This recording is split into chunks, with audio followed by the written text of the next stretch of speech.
السلام عليكم إخوتي الغاليين، أنا أحمد خير أحييكم فيديو جديد.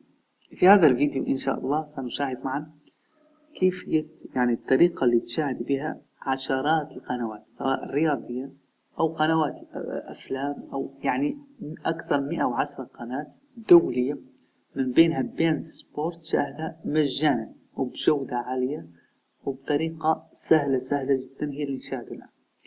أول شيء تقوم بالضغط على الرابط الموجود أسفل هذا الفيديو، حتوجه لهذا الموقع وقدم لك تجربة مجانية يوم واحد يمكنك مشاهدة جميع القنوات، ولما تنتهي يكفي تضع أي إيميل وتبدأ تكرر نفس طريقة التسجيل سهلة جدا. تضع إيميلك في هذا المكان، الباسورد تقوم بتكراره وتينج أب سيصلك التفعيل في حسابك، تقوم رسالة في حسابك تقوم بالتفعيل.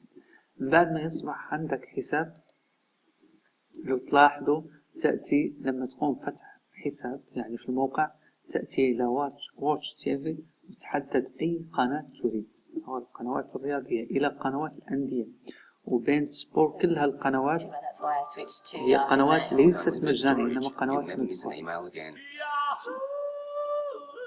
تحدد أي قناة لو تشاهدها بجودة عالية وتشاهد البرامج القادمة كلها في هذا المكان.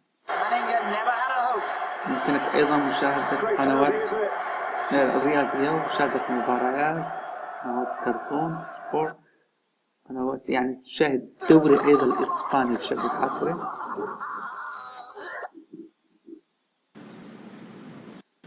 يمكن تريد مشاهدة بين سبورت وتضغط هنا تحدد القناة متاحة من 1 إلى 10. I think this almost locks up DJ being player of the year. You would think? Yes. There's no more big tournaments really left for, certainly, obviously there's the Ryder Cup, but that doesn't involve an Australian. And rather like his 5 at the 17th yesterday, just a drop in concentration. Good look at the golf swing there of Rory McIlroy. That's a good shot, pin high. المميز في هذا الموقع عن جودة الفيديوهات والصورة واضحة جدا. قنوات على الشكل سواء القنوات الرياضية، حدد أي قناة تريد تقوم بالضغط. طريقة الاستخدام سهل جدا، حتى التسجيل فيه سهل جدا. هذا الشوط الثاني المبادرة والأفضلية منذ البداية لتونس.